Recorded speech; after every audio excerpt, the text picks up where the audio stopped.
وانمباڑی اسلامیہ college کے seminar hall میں کتب خانوں کے ادبی ذخائر کے عنوان پر ایک خوبصورت سیمینار کا انعقاد ہوا۔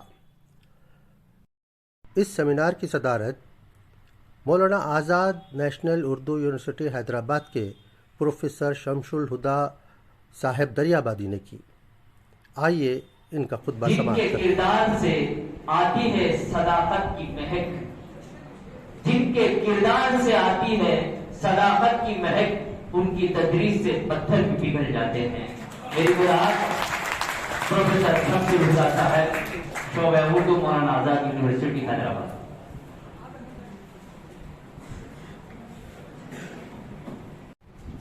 نائب چیئرمین تمل ناڈو اردو اکیڈمی اور اس پروگرام کے روح رواں اور دائی شعبہ اردو کے استاذ، آپ تمام کے حق العزیز استاذ ڈاکٹر ایم سعید الدین صاحب اور اسی شعبے کے صدر ڈاکٹر تنویر صاحب اور میرے نوجوان مخلص دوست جناب ڈاکٹر یاسر صاحب اور ایک دوسرے صدر شعبہ سید الحکیم کالج بیلوشہر اور جناب ڈاکٹر علیل اللہ صاحب صدر شعبہ اردو تبت یونیورسٹی اور دیگر عمائدین شہر اور اس کالج اور وانمباڑی ہی نہیں بلکہ ملک و قوم کے روشن مستقبل آپ تمام نوجوان اور نوجوان اور تمام کو سلام پیش کرتا ہوں۔ السلام علیکم ورحمۃ اللہ وبرکاتہ۔ یہ میرے لیے بڑے اعزاز کی بات ہے کہ آپ سے تھوڑا سا مخاطب ہونے کا موقع ملا۔ اس سے پہلے بھی میں یہاں آ چکا ہوں یوم سر سید کے موقع پہ جناب سعید الدین صاحب کی دعوت پہ۔ اس وقت بھی میرا دل خوش ہوا تھا آپ تمام جذبہ حوصلے ولولے کو دیکھ کر کے جو اردو کے تعلق سے ہے پورا حال اس وقت بھی اس طریقے سے آنکھیں مار رہا تھا جیسے اس وقت ہے، اور اس لیے اردو کا اصل جو جہاں پیدائش ہے یا مرکز رہے اس سے دور رہ کر کے آپ تمام اردو کے جذبے سے جو یہاں جمع ہے اور اردو کی خدمت کر رہے ہیں، اس کے لیے بڑی خوشی ہو رہی ہے۔ جناب ایم سعید الدین صاحب نے تعارف کے ساتھ ساتھ اس کو تعریف سے ملا دیا بہت زیادہ۔ میں کہ ایسا میں نہیں ہوں، میں ایک تھوڑا سا اردو کا خادم ہوں، اردو کی روٹی اردو کی روٹی کھاتا ہوں اور شکر گزار ہوں آپ سعید الدین صاحب کا کہ وہ پھر آنے کا موقع تھا فرمایا اور اس کالج کی انتظامیہ کا، پرنسپل کا، سیکرٹری وغیرہ کا یہاں مجھے موقع عنایت فرمایا اور کچھ آپ سے کہنے کا موقع یہ ہے کہ موضوع میرے یہ بڑی دلچسپی کا بڑے عنوان جو آپ نے دیا ہے کہ کتب خانوں کے ادبی ذخائر۔ کتب خانے سے ہمارا تعلق ٹوٹتا جا رہا ہے۔ ابھی معلوم ہو کر کے بڑی خوشی ہوئی کہ کالج کے طلبا کو یہ پابند کیا گیا ہے کہ کم از کم سیمسٹر میں 30 گھنٹے آپ لائبریری میں اپنے کتب خانے میں وقت صرف کریں۔ اس سے تعداد بھی بڑی ہے۔ یہ کتب خانے بہت بڑا سرمایہ اور اثاثہ ہوتے ہیں کسی بھی زندہ ہو، اور یہ ادبی کتب خانوں کے ادبی ذخائر پہ یہ سیمینار ہو اور یہ کتاب ہو اور اس موقع پہ کوئی کتاب آپ کے سامنے نہ آئے تو بڑی ہی بے رونق سی محفل رہے گی۔ تو یہ بڑی خوشی کی بات ہے کہ اس موقع پہ آپ کے سامنے ایک کتاب کی رسم اجرا بھی ہوگی اور کسی اور کی نہیں بلکہ آپ کے استاد ڈاکٹر ایم سعید الدین صاحب نے کتاب مرتب کیا ہے اور بڑی تحقیقی کتاب ہے وہ، اور جس کا عنوان ہے وانمباڑی میں اردو ادب کی ایک صدی۔ بڑا تحقیقی مقالہ ہے یہ اور مرتب کیا ہے انہوں نے، اور دراصل یہ پی ایچ ڈی کا مقالہ ہے مدراس یونیورسٹی میں، جس نے مدراس یونیورسٹی نے اس پہ پی ایچ ڈی کی سند دی۔ ڈاکٹر سید جلال الدین مرحوم جو آخری کے اس وانمباڑی اسلامیہ کالج کے سابق صدر شعبہ اردو رہ چکے ہیں اور سعید الدین صاحب کے دوسرے محترم بھی چند سال قبل انتقال کیا، تو ان کا ایک بیٹی کا مقالہ۔ تو